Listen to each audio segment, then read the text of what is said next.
Doing my best to keep you posted about what's going on out here in the tropics in the Western Pacific. Be sure to follow me on all the social media platforms, Facebook, Twitter, and even check out our Patreon as well. Let's get into the update today where we're still watching our low pressure area struggling to form just east of Mindanao. It has been bringing some pretty decent rainfall, though, across northern areas of Mindanao, even southern areas of Visayas. I got some reports out of places like Siargao, some pretty decent rainfall, as well as Tacloban as well. It's been persistent even over towards areas of Cebu.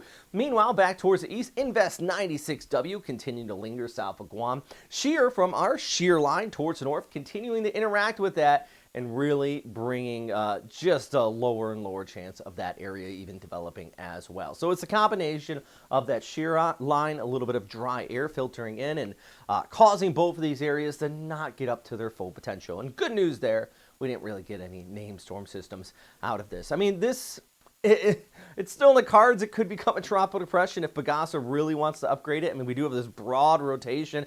There is convection, and it is going to bring that rainfall. But I think heavy rainfall warnings will suffice for some of these areas. I do know some areas in northern Mindanao actually school closures because of that rainfall continuing to kick in. Then you see back here towards the north and east, you have that shear line set up. This is actually an increase in precip from that Invest area south of Guam. So definitely going to bring an increase in precipitation for them out here located on that dot as we go ahead through our day on Friday heading into Saturday. But let's watch this. Our shear line just there towards the north. Our low trying to lift off there. Really still squeezing that moisture on shore as we go ahead through Monday into Tuesday. But just in general, that shear and that dry air just going to rip this apart. And by Tuesday and Wednesday of next week, the shear line does lift north. We try to get another low developing in the Sulu Sea, but just generally speaking, it is going to be gone, and we're going to be just looking at that northeasterly breeze really kicking in. This is another look over the weekend. Still got the increase in showers. Might get some rain by Sunday over towards Monday into Manila. Primarily further south, though, with that onshore breeze, 30, 40 kilometer per hour winds, but it does taper off by early to mid next week. Finally, some improvements, right? Also, thanks to this dry air coming in, which is bringing a blast of cool air, this nice little cold surge for our friends across Western Japan, from places like Sasebo down towards Kyushu, Kagoshima as well, all the way through the southern Japanese islands in the northern areas of Taiwan, getting that wind kicking on in, and you can see where that shear line sits up with that collision of the air masses funneling there into the Philippines, but that all starts to taper off as we get ahead through midweeks. Pretty interesting stuff. See how all that is connected. And here's another look at the satellite picture, that leading edge of the cold surge. I like this because you can really see what it, when you open up a freezer and that cold air spills out and it runs across your feet. That's what's happening out of Siberia. Siberia being our freezer, the door being opened up here, and you can see that satellite picture with that cold air just spilling in, and thus we call it a cold surge. Fun fact there.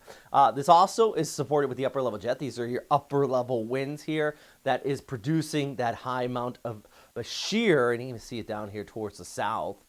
Reason why our storm systems are not getting a good footing here whatsoever. There's just so much upper level winds disrupting them through that extended forecast. So just a little glimpse of what's happening. All right, let's take a look at our forecast for Saturday here. Look at Davao, 34 degrees. Have we look back towards the north, still got the scattered showers here in northern areas of Mindanao. Tacloban, as I mentioned, 27 only. Just a lot of cloud cover out there for you. Legazpi, we kick over to 28 degrees there for you. How about our friends out in Mindoro?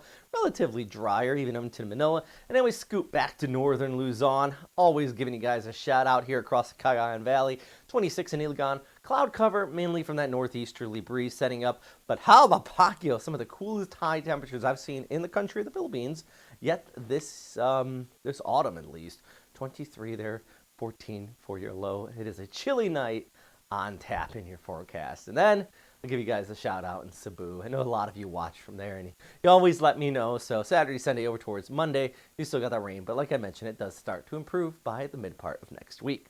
Big thanks for everybody on Patreon who supports this channel. We use these graphics, Weatherscape XT. They are absolutely fantastic. And I just want to say thank you very much for everybody who does continue to help out. Here's a look at our super typhoons. Garmin being our top mega super typhoon. Colonel Cy, Jeff Dazers, Jacqueline Smith. Thank you all so much. As always, thanks for watching. And the number one thing, of course, is stay safe out there.